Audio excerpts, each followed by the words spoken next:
Okay, isang palang araw mga teknik at meron tayong dito, cellphone na ito, bagong-bago daw ito mga teknik kaso nga lang bumagsak sa tubig. Ngayon, pinacheck na nila sa technician. Ano bang model ito?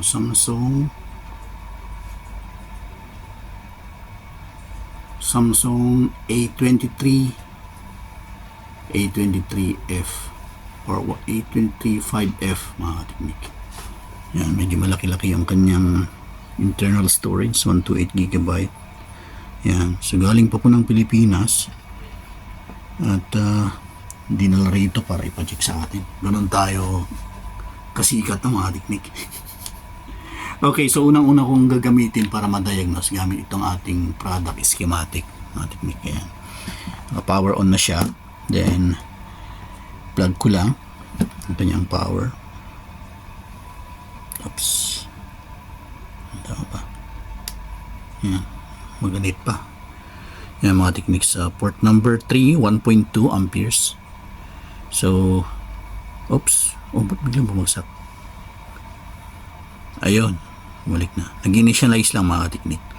So, mukhang normal yung kanyang baterya. Nagkakarga yung kanyang baterya. Tapos, okay naman yung kanyang board. Ang siste, walang display. Hindi lumalabas sa kanyang display. Kahit i-power on natin, black screen pa rin. So, oops, nag-vibrate. Paramdaman ko yung vibrate pero walang lumabas sa kanyang display. Nag-vibrate siya ang technique. Paramdaman ko yan. Yan yung kanyang charging current is 1.4 na. So, bumababa ng bumababa. So, ibig sabihin, nagkakarga yung kanyang baterya. So, tignan natin mga technique. So pag ganito, pwedeng LCD ang problema. Pwedeng LCD.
Okay, sige.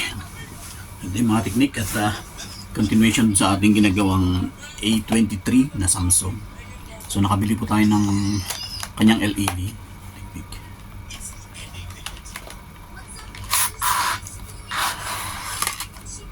So bago natin i-finalize mga teknik, kailangan i-check muna natin kung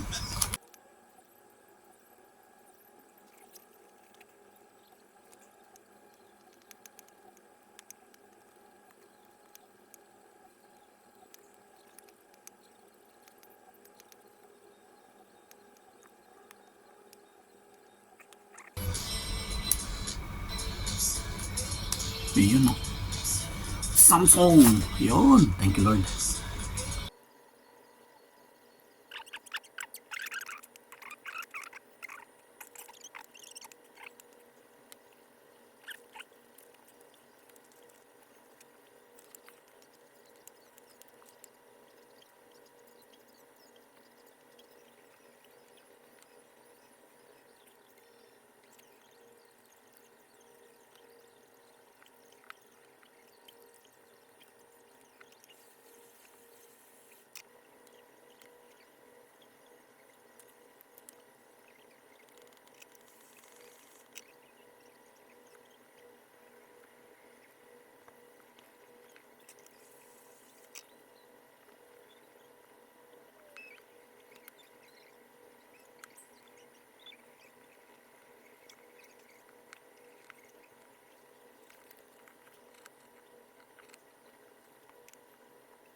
Ayan, medyo matigas na.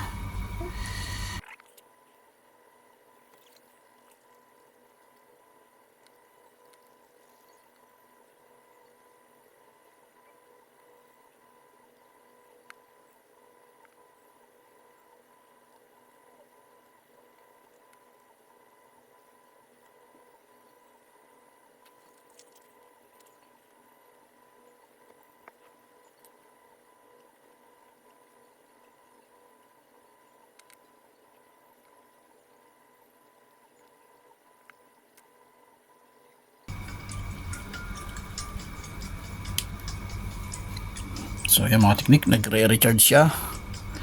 Titignan natin yung kanyang status ng charging. Yan, 44. Okay, so finalize na natin.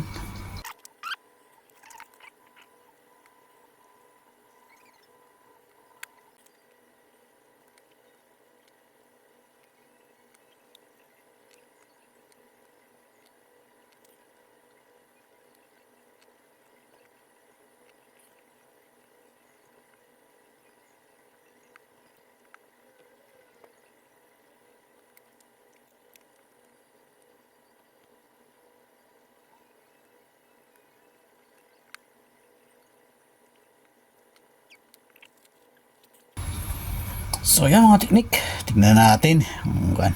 Yan, naging 58% na yung kanyang charge mga teknik. At yan, tignan natin at natuyo na. Huwag mong buksan, sasapakin kita. Ganda yung message mga teknik. Huwag mong buksan. Huwag mong buksan, sasapakin kita. So huwag nating bubuksan mga teknik. Matapang yung may-ari.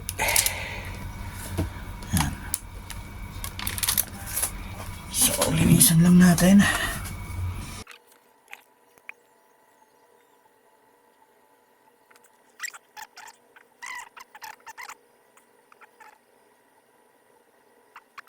So ayan po siya mga teknik.